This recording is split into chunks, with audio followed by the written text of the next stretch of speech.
Shalom, kekasih Tuhan. Kembali berjumpa dengan saya dimanapun Anda berada. Kembali kita akan mendengar, menerima berkat Tuhan 5 menit ke depan.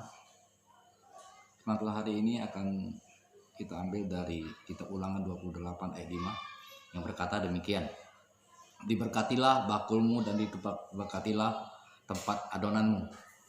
Nah, bakul adalah salah satu tempat peralatan yang dipakai untuk menuai hasil tuaian pada zaman itu.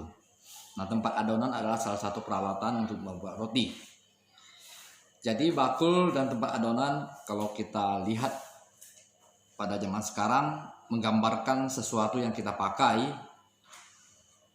untuk memperoleh sesuatu, untuk memberikan hasil kepada kita. Mungkin itu profesi kita, mungkin itu alat-alat yang kita pakai. Misalnya kalau kita seorang marketing, akan diberkati apa yang kita kerjakan. Kalau kita menjadi seorang pengusaha, Tuhan akan membuat kita menjadi pengusaha yang inovatif. Kalau kita sebagai karyawan, kita akan mengerjakan pekerjaan kita, dan apapun yang kita kerjakan itu akan dibuat Tuhan berhasil.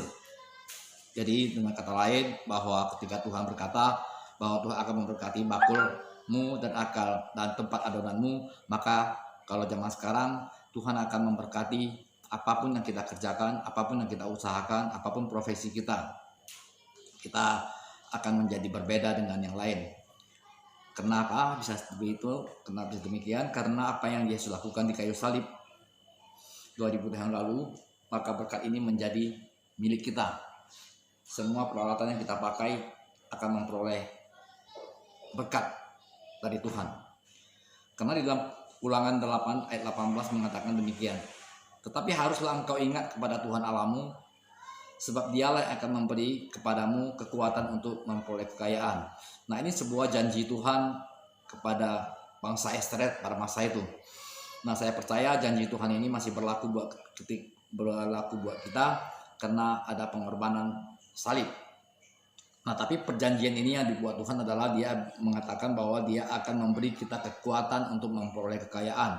Nah, perlu digarisbawahi bahwa kata kekuatan di situ. Artinya Tuhan bukan memberi kita kekayaan, bukan berarti kita hanya berdoa, kita hanya memuji menyembah Tuhan lalu kekayaan itu datang. Alkitab mengatakan dia memberi kita kekuatan. Artinya ada sesuatu yang kita kerjakan. Tuhan tidak memberi kita kekayaan itu. Yang Tuhan memberikan kepada kita adalah kekuatan untuk memperoleh kekayaan. Dengan kata lain, kita kerjakan apa yang bisa kita kerjakan, bukan apa yang suka kita kerjakan. Tapi mari kita belajar, kita kerjakan sekemampuan kita. Jadi kita mengerjakan apa yang bisa kita kerjakan, bukan apa yang suka kita kerjakan. Nah, kenapa begitu? Karena di dalam diri kita ada sebuah kekuatan yang Tuhan taruh, sehingga untuk mengerjakan sesuatu apa yang bisa kerjakan. Selama bisa kita kerjakan, mari kita kerjakan sekuat tenaga kita. Maka kekuatan dalam diri kita yang ditaruhkan Tuhan dalam hidup kita ketika kita menerima Yesus sebagai Tuhan dan Juru Selamat, maka dia ada dalam diri kita, maka kekuatan itu akan keluar. Sehingga setiap apa yang kita kerjakan bukan lagi mengandalkan kekuatan kita, tapi ada campur tangan Tuhan di situ, ada kekuatan Tuhan terlibat di dalamnya. Maka ketika dia berkata, aku akan memberi engkau kekuatan untuk memperoleh kekayaan, maka saya percaya bahwa Tuhan akan memberi kita kekuatan.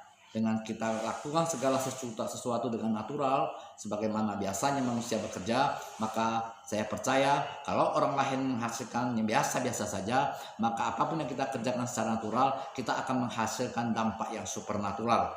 Sama halnya ketika pagi-pagi Tuhan Yesus memberi perumpamaan bahwa mencari orang untuk bekerja di kebun, lalu pagi-pagi subuh satu orang bekerja, jam 9 satu orang bekerja, jam 12 satu orang bekerja, dan jam 5 sore masuk satu orang bekerja. Tapi yang jam masuk 5 sore itu mendapat hasilnya sama-sama 1 dinar. Dengan kata lain, yang masuk 5 sore itu menerima anugerah Tuhan, menerima kasih karunia Tuhan.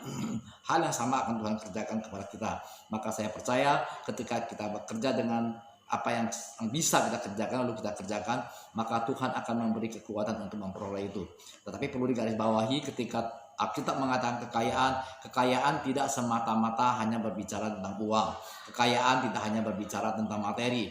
Kekayaan juga bisa berbicara tentang kesehatan. Nah, kesehatan juga perlu kita kerjakan dengan baik. Kekayaan juga bisa bicara tentang pengetahuan. Kekayaan juga bisa berbicara tentang uang, tapi uang bukanlah segala-galanya. Tapi ketika Tuhan berbicara, aku akan memperolehkan kekayaan, sebenarnya itu segala sesuatu hal yang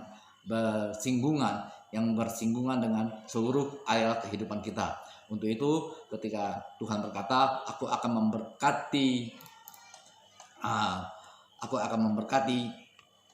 engkau dengan limpahnya, aku akan memberi engkau kekuatan, kekayaan, aku akan memberkati bakulmu, aku akan memberkati adonanmu, maka apapun yang kau pakai untuk kamu kerjakan, mungkin kau bahkan sebagai supir taksi yang kau kerjakan akan Tuhan berkati. Kalau engkau menjadi seorang chef, maka saya percaya dapurmu akan diberkati Tuhan.